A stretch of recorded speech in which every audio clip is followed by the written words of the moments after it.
What you're about to watch will change the way you live your life. It will inspire you to break free of your inadequacies and overcome every obstacle in your way. Not really, but we are going to talk about an important investing concept, which is that in many circumstances, less is more when it comes to managing your money and building your wealth. Now, you might be sitting there wondering, who is this baby-faced human and what could he possibly teach me about managing my money?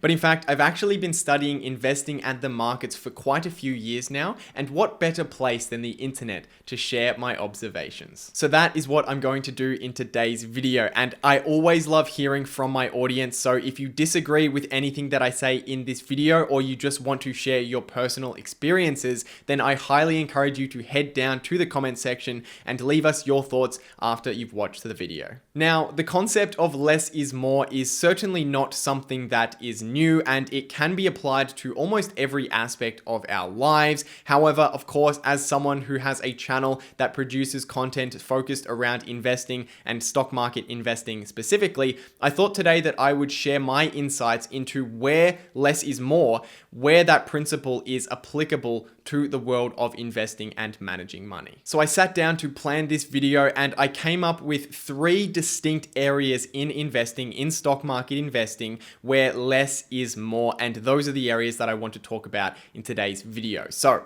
the first area in which less is more is when it comes to the concept of diversification. Diversification in stock market investing, of course, refers to having more than one investment, having a number of different investments in your portfolio to reduce the risk of any of those individual investments. Another way that this is kind of phrased is don't put all of your eggs in one basket. And it's pretty simple to understand why we should have at least some level of diversification. Particularly when it comes to stock market investing, you could do all of the research in the world, you could be the smartest person on the planet, but you cannot eliminate the uncertainties that are associated with an individual investment, with a single business. There are just far too many things that could happen that are unpredictable in the future that would mean it would be a terrible idea to put all of your money into a single business. But then you have people on the other end of the extreme, people with 20, 30, maybe even 50 stocks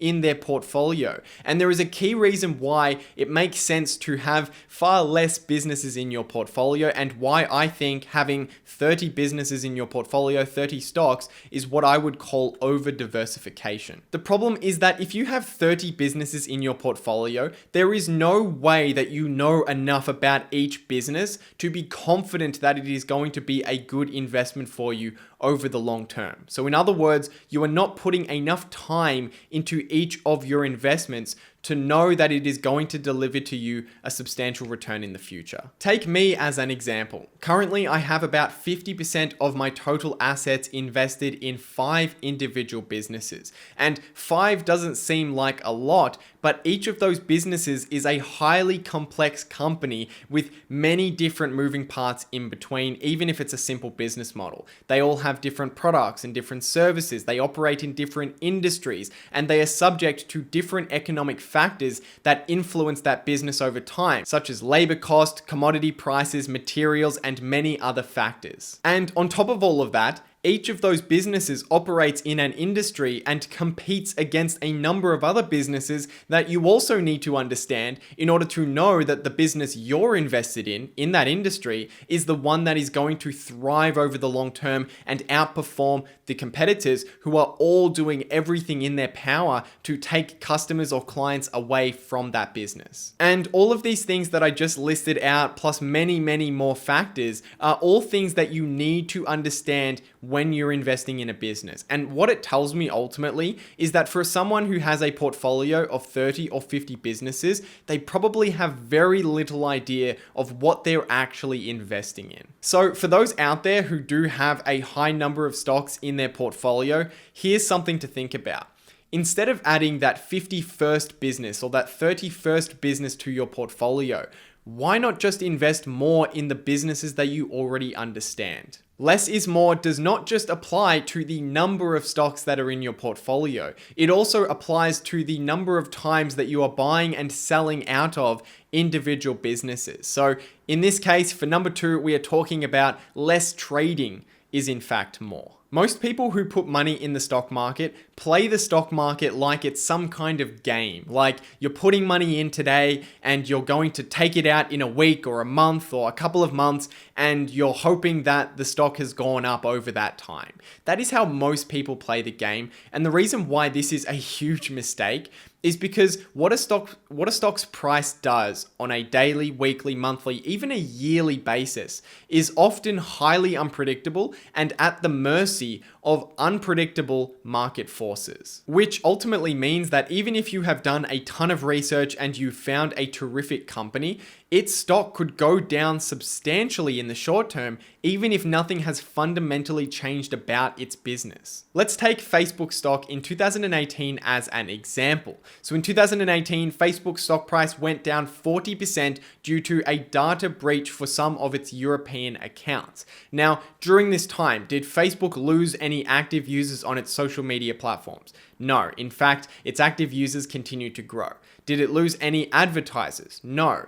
Did it stop becoming the greatest advertising opportunity for small and medium businesses? No, it is still the greatest opportunity to advertise at a low cost and target your audience specifically. So when a person's investing strategy is to buy a great business and try and sell it in 1 month's time or 2 months' time or whatever short kind of period, they're assuming so much risk that could just be avoided by doing one simple thing.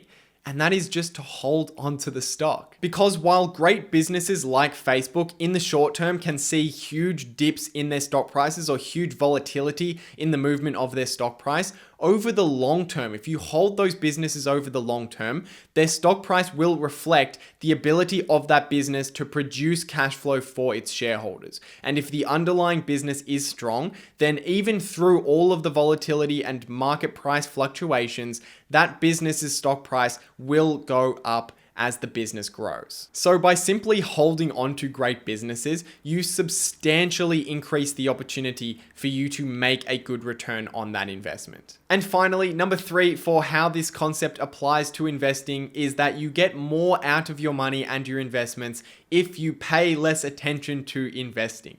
Now, I certainly don't mean stick your head in the sand and just ignore important factors that influence your businesses or your property investments. But what I'm talking about is the constant flood of news and stock picks and new hot strategies and all of these different things that news outlets, YouTube channels, and TV stations are throwing at you because ultimately it's their business to get your attention. And I know it sounds pretty hypocritical coming from someone whose business makes money literally when you click on my videos, but there are certain types of finance news or videos that are just not important.